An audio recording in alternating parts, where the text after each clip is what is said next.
كما لاحظتوا حنا متواجدين الان بالوحده المتنقله الحي الحسني. اقبال كبير من عند المستمعين ديالنا اللي لباو الدعوه باش يجيو يتبرعوا بالدم.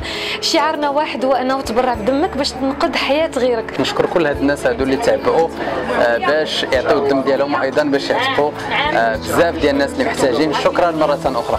الهدف ديالنا اننا نجمعوا 10,000 شخص على الاقل يتبرع بالدم ديالو. تبرعوا بدمكم غتنقذوا الحياه ديال غيركم. نقطه ديال دمك كتنقذ حياه غيرك.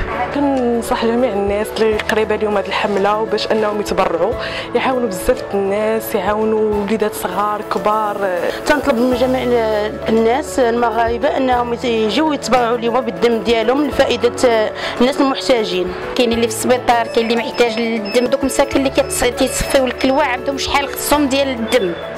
وتنتمناو نعتقوهم وتنتمناو سيدي ربي يكمل على الجميع والله يرضي عليكم والله يعاونكم. السلام عليكم. سمعت المبادره في راديو أصوات وجيت نتبرع بالدم. اما العيالات راه قلنا لهم اللي غتبرع بايطرا ولا الجيطو ديال الدم غنعوضوا لها بالجيطو ديال زيت العود ولا الاركان على حسب اختيار. الاركان وزيت العود.